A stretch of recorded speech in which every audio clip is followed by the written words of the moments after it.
रात का आखिरी पहर था। घर में गहरी खामोशी फैली हुई थी। ऐसी खामोशी जो सिर्फ रात के उन्हीं लम्हों में महसूस होती है जब पूरी दुनिया सो चुकी होती है और सिर्फ अल्लाह जागता होता है। हवा भी जैसे थमी हुई थी और वक्त अपनी सांसें रोककर खड़ा था। उसी घर के एक कोने में जमीन पर बिछी हुई पुरानी जाए नमाज पर एक माँ बैठी थी। उसके हाथ उठे हुए थे, आंखों से आंसू बिना किसी आवाज के बह रहे थे। होंठ हिल रहे थे मगर आवाज बहुत धीमी थी। वह दुआ कर रही थी। उस दुआ में न कोई शिकवा था, न कोई शिकायत, न अल्फाज भारी थे, न आवाज ऊंची। फिर भी उस दुआ का वजन बहुत ज्यादा था, क्योंकि यह दुआ जुबान से नहीं दिल से निकल रही थी। या अल्लाह, मेरा बेटा, उसे सीधा रास्ता दिखा दे। बस इतना ही कहा था उसने और फिर खामोश हो गई थी, जैसे अब अल्फाज की जरूरत ही ना हो, क्योंकि अल्लाह सब समझ चुका था। उस माँ का नाम आमिना था। उम्र ने उसके चेहरे पर अपने निशान छोड़ दिए थे। बाल सफेद हो चुके थे, हाथों में हल्की सी कपतपी रहती थी।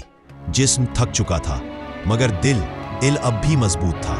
माँ का दिल, आरिफ उसका इकलौता बेटा, उसकी पूरी दुनिया, उसकी हर दुआ का पहला नाम। जब आरिफ सिर्फ 2 साल का था तभी उसके शौहर का इंतकाल हो गया था। उस दिन के बाद आमिना ने अपनी जिंदगी जैसे रोक दी थी और फिर उसी रुकी हुई जिंदगी को सिर्फ एक मकसद के साथ आगे बढ़ाया था, अपने बेटे के लिए। उसने सिलाई सीखी, लोगों के कपड़े सिए, कई रातें जाग कर गुजारी। अपने हिस्से की रोटी अक्सर छोड़ दी मगर आरिफ को कभी भूखा नहीं सोने दिया। सर्दियों में खुद पतली चादर ओढ़ ली मगर बेटे के लिए गरम कंबल रख दिया। बचपन में आरिफ माँ के बिना एक कदम भी नहीं चलता था। जब आमिना नमाज के लिए खड़ी होती तो आरिफ पास आकर बैठ जाता, छोटे छोटे हाथ उठाता, उसकी नकल करता और मासूमियत से कहता, अम्मी, मैं भी दुआ कर रहा हूं। आमिना मुस्कुरा देती थी मगर कभी कभी उसकी आंखें भर आती थी। उस मासूम चेहरे को देखती और दिल ही दिल में अल्लाह का शुक्र अदा करती। उसे क्या पता था कि वक्त इस मासूम बच्चे को एक दिन ऐसे मोड़ पर लाकर खड़ा कर देगा जहां वही बेटा उसकी सबसे बड़ी आजमाइश बन जाएगा। वक्त धीरे धीरे आगे बढ़ रहा था और जिंदगी चुपचाप अपना रंग बदल रही थी। आरिफ का बचपन सादा था लेकिन उसमें कमी नहीं थी। अगर किसी चीज की बहुतायत थी तो वह थी माँ की मोहब्बत। घर छोटा था, सामान सीमित था मगर आमिना की गोद आरिफ के लिए पूरी दुनिया से बड़ी थी। आमिना ने कभी आरिफ को यह एहसास नहीं होने दिया कि उसके सिर से बाप का साया उठ चुका है। वह खुद ही उसके लिए माँ भी थी और बाप भी। कभी सख्त बन जाती तो कभी उसी सख्ती के पीछे छुपी हुई ममता भी दिखा देती। हर सुबह फजर के बाद वह आरिफ को प्यार से जगाती, उसके बालों पर हाथ फेरती और आहिस्ता से कहती, उठो बेटा, अल्लाह ने आज फिर एक नया दिन दिया है। आरिफ नींद भरी आंखों से उठता, माँ के पास बैठ जाता और बिना कुछ समझे बस उसकी नकल करने लगता। हाथ उठाता, आंखें बंद करता और मुस्कुरा देता। उसे दुआ के पूरे लफ्ज याद नहीं होते थे मगर उसका दिल साफ था और आमिना जानती थी अल्लाह दिल देखता है। दिन के वक्त जब आमिना सिलाई करती तो आरिफ उसके पास बैठकर अपना स्कूल का काम करता। कभी कभी किताबें छोड़कर सुई और धागे से खेलने लगता। आमिना मुस्कुरा कर कहती, ध्यान से बेटा, हाथ में चुभन लग जाएगी। आरिफ हंस देता और फिर से अपनी दुनिया में खो जाता। यही छोटी छोटी बातें उसकी जिंदगी थी। माँ की आवाज, घर की खामोशी और एक सुकून भरा माहौल। वक्त धीरे धीरे गुजरता गया। आरिफ स्कूल जाने लगा, पढ़ाई में अच्छा था, उस्ताद उसकी तारीफ करते और जब यह बात आमिना तक पहुंचती तो वह हर बार अल्लाह का शुक्र अदा करती। उसकी जबान पर हमेशा एक ही जुमला होता, ये सब अल्लाह का करम है। लेकिन जैसे जैसे आरिफ बड़ा होने लगा उसकी दुनिया भी बदलने लगी। दोस्त बदल गए, उनके सपने बदल गए। अब बातें नमाज, दुआ और सबक की नहीं होती थी। अब बातें होती थी अच्छे कपड़ों की, ज्यादा पैसों की और जल्दी आगे बढ़ने की। आरिफ सुनता था मगर चुप रहता था। उसके कपड़े सादे थे, जूते पुराने थे, जेब ज्यादातर खाली रहती थी। कई बार वह खुद को दूसरों से कम महसूस करने लगता था। कभी कभी वह घर लौटकर खामोश हो जाता। आमिना पूछती, क्या हुआ बेटा? वह हल्की सी मुस्कान के साथ कह देता, कुछ नहीं अम्मी। मगर उस मुस्कान के पीछे एक सवाल छुपा होता था, एक ऐसा सवाल जो धीरे धीरे उसके दिल में जगह बना रहा था। क्या सिर्फ अच्छा इंसान होना काफी है? एक दिन स्कूल से लौटते हुए किसी ने हंसते हुए कहा, तुम तो अब भी माँ के आंचल से बंधे हो। यह बात मजाक में कही गई थी, मगर आरिफ के दिल में गहरे उतर गई। उसी रात वह चुपचाप अपने कमरे में चला गया। मगरिब की अजान हुई, मगर वह उठा नहीं। यह पहली बार था जब उसने नमाज छोड़ दी। आमिना ने यह बात महसूस कर ली। उसने कुछ कहा नहीं, ना डांटा, ना टोका। बस उस रात वह देर तक जागती रही। जाए नमाज पर बैठकर आंसू बहाते हुए उसने सिर्फ इतना कहा, या अल्लाह, मेरे बेटे के दिल को मजबूत रखना। यहीं से उस घर में एक ऐसा अंधेरा दाखिल हुआ जो दिखाई नहीं देता था, मगर महसूस जरूर होता था। उस सुबह घर की हवा कुछ अलग थी। आमिना बहुत पहले जाग चुकी थी। उसने फजर की नमाज अदा की, दुआ की और फिर रसोई में चली गई। चूल्हे पर चाय रखी, मगर उसका ध्यान बार बार दरवाजे की तरफ चला जाता था, जैसे दिल को पहले से ही कुछ महसूस हो रहा हो। आरिफ कमरे से निकला तो उसके चेहरे पर एक अजीब सी संजीदगी थी। वह माँ की आंखों में सीधे नहीं देख पा रहा था। आमिना ने यह बात नोटिस की, मगर उसने कुछ कहा नहीं। वह जानती थी, जब बेटा चुप हो जाता है तो शब्दों से ज्यादा सब्र की जरूरत होती है। कुछ देर बाद आरिफ ने धीरे से कहा, अम्मी, मुझे शहर जाना है। आमिना के हाथ एक पल के लिए रुक गए। उसने कुछ नहीं पूछा, न वजह न सवाल। बस चूल्हा बंद किया और आरिफ की तरफ देखा। कब तक? उसने शांत आवाज में पूछा। पता नहीं, आरिफ ने जवाब दिया। कमरे में खामोशी फैल गई, ऐसी खामोशी जिसमें बहुत कुछ कहा जा चुका था। आमिना ने आरिफ के चेहरे को गौर से देखा।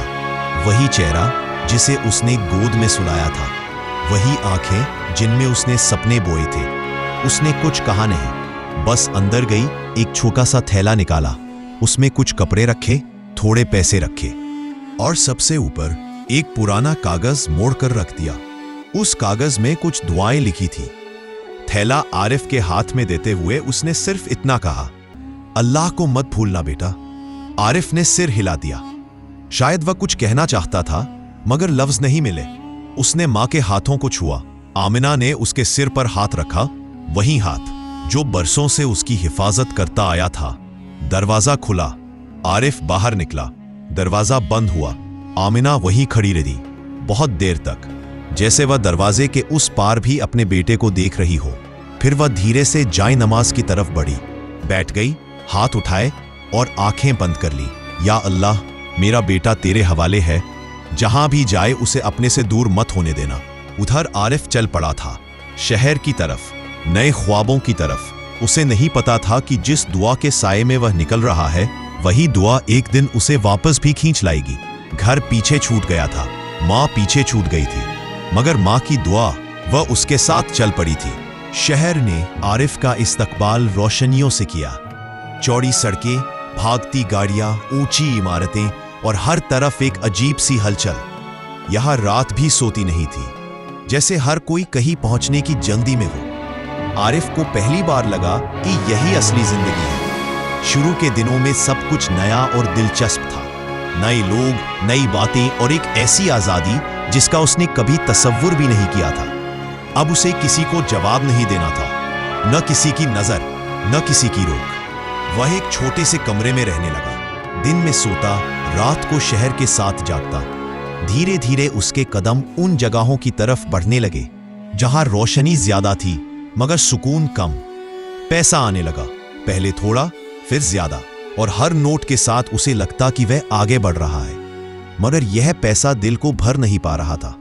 उसे याद आता था कैसे आमिना थोड़े पैसों में भी मुस्कुरा लिया करती थी। कहती थी, बरकत अल्लाह देता है। यहां पैसा तो था, मगर बरकत कहीं खो गई थी। नए दोस्त मिले, बातों में मिठास थी, मगर आंखों में सच्चाई नहीं। वे हंसते थे, कंधे पर हाथ रखते थे और उसे भाई कहकर बुलाते थे।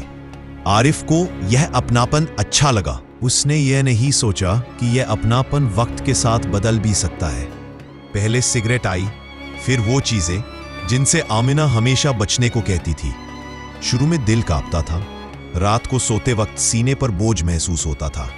माँ का चेहरा याद आता था, मस्जिद की अजान कानों में गूंजती थी, मगर हर सुबह वो सब पीछे छूट जाता था। शहर की रफ्तार तेज थी और आरिफ भी उसी रफ्तार में बहता चला जा रहा था। एक रात वो आईने के सामने खड़ा था, महंगे कपड़े, नया मोबाइल, चेहरे पर एक बनावटी भरोसा, मगर आंखों के नीचे गहरे साए थे। उसने खुद से कहा, बस थोड़ा और, फिर सब ठीक हो जाएगा।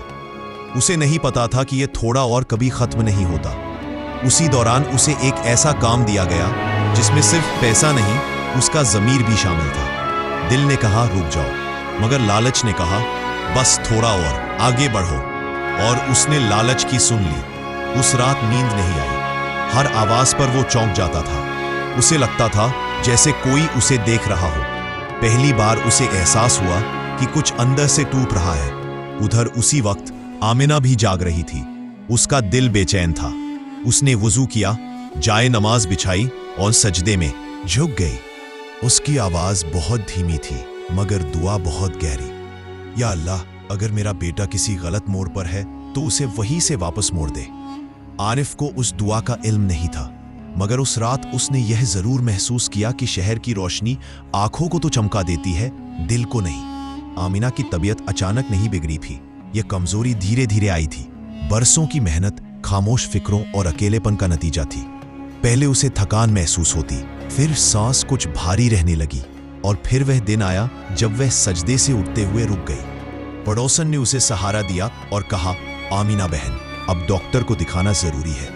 आमिना ने हल्की सी मुस्कान के साथ जवाब दिया, अल्लाह बेहतर जानता है। डॉक्टर आया, नब्ज देखी, कुछ दवाएं लिखी, आराम की ताकीद की और जाते जाते बोला, ज्यादा फिक्र मत कीजिए, फिक्र बीमारी बढ़ा देती है। आमिना ने दवाएं ले ली, मगर फिक्र कहाँ जाती है। माँ की फिक्र तो सांस के साथ चलती है। हर सुबह वह उठती, आरिफ के कमरे का दरवाजा खोलती और फिर याद आता कि कमरा खाली है।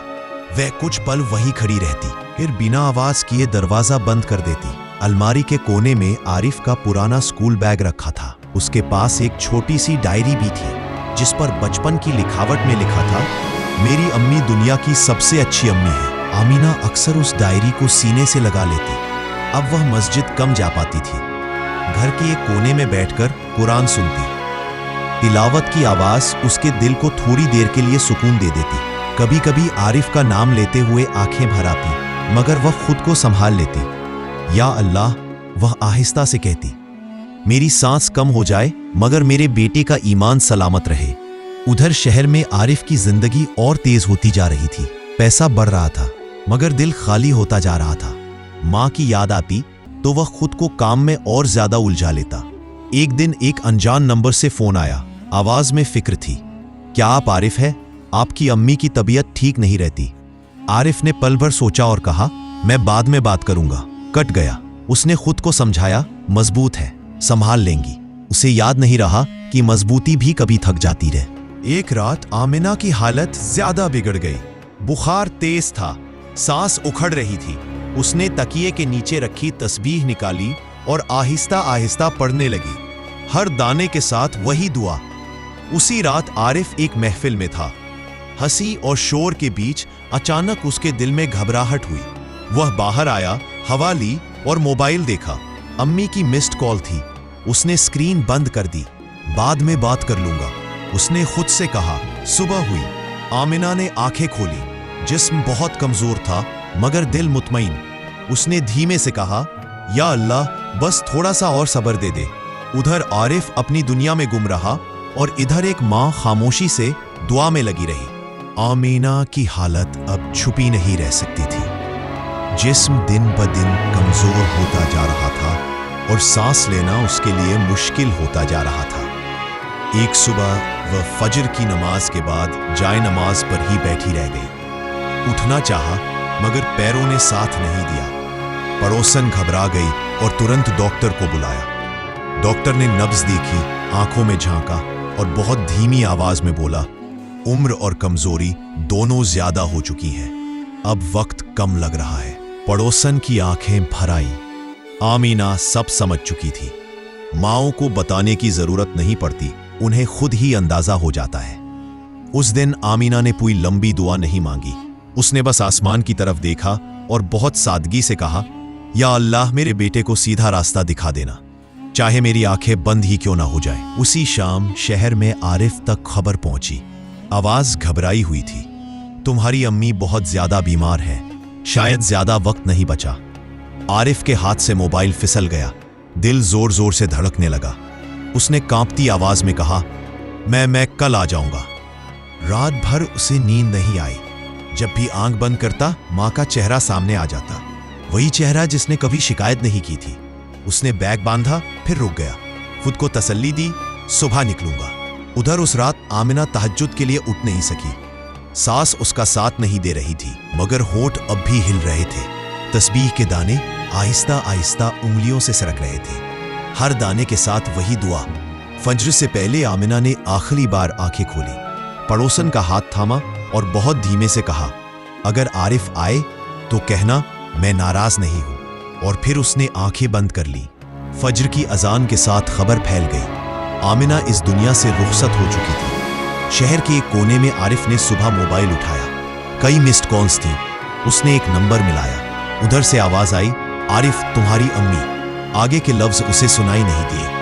मोबाइल हाथ से गिर गया, वक्त जैसे वही थम गया। जब वह घर पहुंचा, दरवाजे के बाहर लोग जमा थे। अंदर जाने की हिम्मत नहीं हो रही थी। किसी ने आहिस्ता से कहा, बेटा अम्मी तुम्हारा इंतजार करती रही। जनाजा खत्म हुआ, लोग आहिस्ता आहिस्ता लौटने लगे। किसी ने आरिफ से कहा, बेटा घर चले।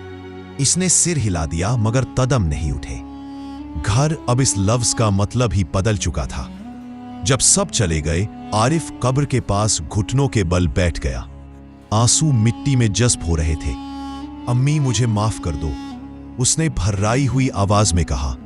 मैंने सोचा था बाद में आ जाऊंगा, मुझे नहीं पता था कि बाद में कभी नहीं आएगा। उसके जहन में मां की आवाज गूंजने लगी, वही जानी पहचानी नसीहतें, अल्लाह को मत भूलना, नमाज वक्त पर पढ़ना, हराम से बचना। ये सब बातें जिन्हें उसने हल्के में लिया था, आज एक एक करके उसके दिल में चिभने लगी। वह वही बैठा रहा देर तक, अपनी पूरी जिंदगी जैसे आंखों के सामने देखता रहा।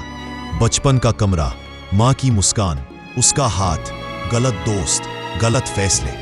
पहली बार उसने खुद से बिना कोई बहाना बनाए कहा, मैं गलत था। उसने कब्र की मिट्टी को छुआ और कहा, अम्मी अगर मेरी कोई दुआ आज सुनी जा सकती है तो अल्लाह से कहना मुझे माफ कर दे। कब्रिस्तान से निकलते वक्त उसे एक बुजुर्ग मिले, सफेद दाढ़ी, शांत चेहरा। उन्होंने आरिफ की आंखों में देखा और बहुत सादा सा जुमला कहा, बेटा मां चली जाए तो दुआ जिंदा रहती है। ये बात आरिफ के दिल में उतर गई। उस रात उसे मां के कमरे में गया, जाए नमाज वही थी, तस्बीह वही रखी थी, कुरान उसी जगह रखा था, सब कुछ वैसा ही जैसे मां छोड़ गई थी। उसने जाए नमाज बिछाई, बरसों बाद सजदे में गया। सजदा लंबा था, आंसू रुकने का नाम नहीं ले रहे थे। या अल्लाह, उसने कहा, अगर मेरी मां की दुआ में वजन है तो मुझे बदल दे। उस रात दर्द के साथ साथ उसने पहली बार सुकून भी महसूस किया। कब्र के सामने जो सच उसे दिखा था, वही अब उसकी जिंदगी का रास्ता बनने वाला था। सुबह की हल्की रोशनी खिड़की से कमरे में दाखिल हुई। आरिफ रात भर सो नहीं पाया था। मां के कमरे में बैठा रहा, कभी जाए नमाज को देखता, कभी तस्बीह को, और कभी उस कुरान को जो बरसों से उसी जगह रखा था। आज पहली बार उसे महसूस हुआ कि ये चीजें खामोश नहीं हैं, ये उससे बात कर रही हैं। उसने वुजू किया, पानी ठंडा था मगर दिल को सुकून देने वाला। जाए नमाज बिछाई और खड़ा हो गया। अल्फाज पूरे याद नहीं आ रहे थे, कहीं रुक रहा था, कहीं भूल रहा था, मगर नीयत साफ थी। उसने फजर की नमाज पढ़ी, रुक रुक कर, गलतियों के साथ, मगर सच्चे दिल से। नमाज के बाद वह देर तक वही बैठा रहा। आंसू लगातार बहते रहे। इस बार ये आंसू सिर्फ गम के नहीं थे, इनमें शर्म भी थी, पछतावा भी था और एक हल्की सी उम्मीद भी। अम्मी, उसने बहुत धीमे से कहा, आज मैं वो बनने की कोशिश कर रहा हूं जो आप चाहती थी।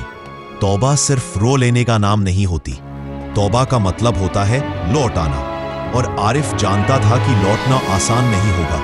उसकी पूरी जिंदगी शहर के उस अंधेरे से जुड़ी थी जिसे वह अब छोड़ना चाहता था। उसने मोबाइल उठाया, कई नंबर थे, वही लोग, वही रास्ते, वही बुलावे।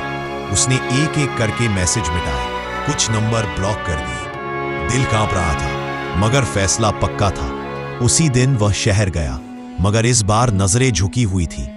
वह उन गलियों से गुजरा जहां कभी खुद को बहुत बड़ा समझता था। आज हर चीज छोटी लग रही थी, सिवाय मां की कमी के। उसने अपना कमरा खाली किया। सामान कम था, कुछ कपड़े, एक मोबाइल और कुछ यादें जिन्हें वह पीछे छोड़ना चाहता था। निकलते वक्त उसने पीछे मुड़कर देखा।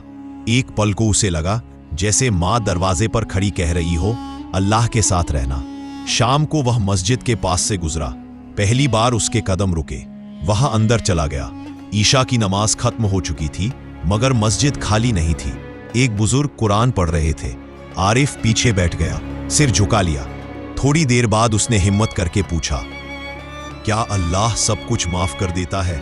बुजुर्ग ने मुस्कुराकर कहा, अगर अल्लाह माफ न करता तो तौबा का दरवाजा क्यों खुला होता? यही जवाब आरिफ के लिए काफी था। उस रात उसने एक और फैसला किया। अब वह मां के घर को बंद नहीं रखेगा। इस घर में फिर से नमाज होगी, कुरान होगा और दुआ होगी। अगली सुबह उसने पहली बार सदका दिया। थोड़ा सा पैसा, मगर सच्चे दिल से। उसे मां के लफ्ज याद आए, जो अल्लाह के लिए देता है वह कभी कम नहीं होता। तौबा का पहला कदम उठ चुका था। रास्ता लंबा था, मुश्किल था, मगर अब आरिफ अकेला नहीं था। उसके साथ मां की दुआ थी। तौबा के बाद जिंदगी अचानक आसान नहीं हो जाती। ये बात आरिफ बहुत जल्दी समझ गया था। उसने गलत रास्ते छोड़ दिए थे, मगर उनके निशान अभी बाकी थे। आदतें आसानी से पीछा नहीं छोड़ती। कुछ रातें अब भी बेचैन गुजरती थी। कभी कभी पुरानी आवाजें दिल में दस्तक देती थी, मगर अब फर्क ये था कि वह भागता नहीं था। सुबह की शुरुआत अब नमाज से होती थी। कभी मस्जिद में, कभी घर पर। कुरान के कुछ लफ्ज पढ़ता, फिर रुक जाता, मतलब समझने की कोशिश करता। उसे एहसास हुआ कि पहली बार अल्लाह को सिर्फ पुकार नहीं रहा, बल्कि सुन भी रहा है। पैसा अब कम आने लगा था। हलाल रास्ता चुना था, इसलिए मेहनत ज्यादा थी और कमाई कम। कई बार जेब खाली है, मगर दिल पहले से ज्यादा भरा हुआ था। उसे मां की बात याद आती, बरकत कमाई में नहीं, नियत में होती है। कुछ लोग जो पहले साथ थे, अब दूर हो गए। कोई मजाक उड़ाता, कोई ताना देता। इतना बदल क्यों गया है? आरिफ मुस्कुरा देता। अब उसे किसी को जवाब देने की जरूरत नहीं लगती थी। एक दिन मस्जिद के इमाम साहब ने बच्चों के लिए कुरान की क्लास शुरू करने की बात कही। उन्होंने पूछा, कोई मदद करेगा? आरिफ का दिल तेजी से धड़कने लगा। उसे लगा वह इसके काबिल नहीं है, मगर फिर मां की आवाज याद आई, जो शर्मिंदा हो वही सबसे ज्यादा सुधर सकता है। उसने हिम्मत करके कहा, मैं मदद कर सकता हूं। पहले दिन उसके हाथ कांप रहे थे। बच्चों के सामने बैठा, कायदा खोला और आहिस्ता आहिस्ता पढ़ाने लगा। बच्चों की मासूम आवाजें कमरे में गूंज रही थी। उसे लगा जैसे उसका दिल भी उनके साथ साफ हो रहा हो। घर लौटते वक्त उसने आसमान की तरफ देखा। हल्की सी मुस्कान उसके चेहरे पर आ गई।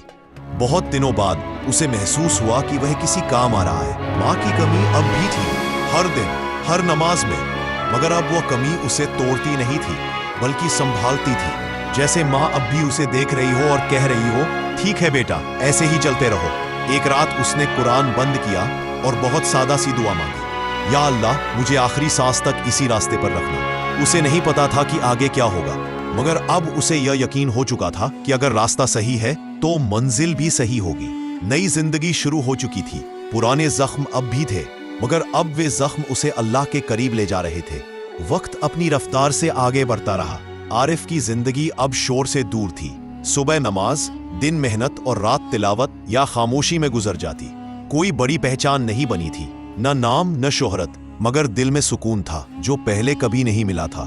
माँ की कब्र पर वह अक्सर जाया करता, हाथ में फूल नहीं, दुआ लेकर। वहां खड़े होकर वह ज्यादा बातें नहीं करता था, बस कुछ लम्हों के लिए आंखें बंद करता और दिल ही दिल में कहता, अम्मी, मैं कोशिश कर रहा हूँ। उसे लगता जैसे यही बात काफी है।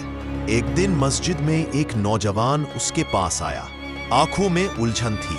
बोला, भाई, जिंदगी समझ में नहीं आ रही। आरिफ ने उसे देखा। वह बेचैनी, वह सवाल जो कभी उसके अपने थे।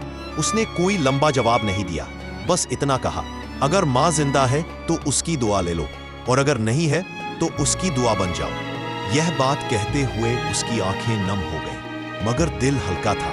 साल गुजर गए, आरिफ के बालों में भी सफेदी आने लगी। जिस्म अब पहले जैसा मजबूत नहीं रहा, मगर रूह मजबूत हो चुकी थी। एक रात वह देर तक सजदे में रहा। लफ्ज कम थे, एहसास ज्यादा। या अल्लाह, उसने कहा, अगर मेरी जिंदगी में कोई अच्छाई है तो वह मेरी माँ की दुआ की वजह से है। उस रात उसने सुकून की नींद सोई। सुबह जब लोग उसे जगाने आए तो वह नहीं उठा। चेहरा मुतमईन था, होठों पर हल्की सी मुस्कान थी, जैसे किसी ने उसे पुकारा हो और वह खुशी खुशी उस पुकार पर चल पड़ा हो। जब उसे कब्रिस्तान ले जाया गया तो उसकी कब्र माँ की कब्र के पास बनाई गई। किसी ने कहा, अच्छा हुआ, माँ बेटा फिर से पास आ गए। किसी ने आहिस्ता से जवाब दिया, वे तो कभी दूर थे ही नहीं, क्योंकि माँ की दुआ वक्त से आगे चलती है, कब्र तक साथ रहती है और आखिरकार अल्लाह तक पहुंचती है। आखिरी सबक, माँ की दुआ कभी बेअसर नहीं होती। वापसी का रास्ता हमेशा खुला रहता है, और जो अल्लाह की तरफ एक कदम बढ़ाता है, अल्लाह उसकी तरफ कई कदम बढ़ता है। अगर इस कहानी ने आपके दिल को छू लिया हो तो अल्लाह से दुआ है कि हमें इस पर अमल करने की तौफीक दे, और ऐसी ही सबक भरी कहानियों के लिए इस सफर में हमारे साथ जुड़े रहिए।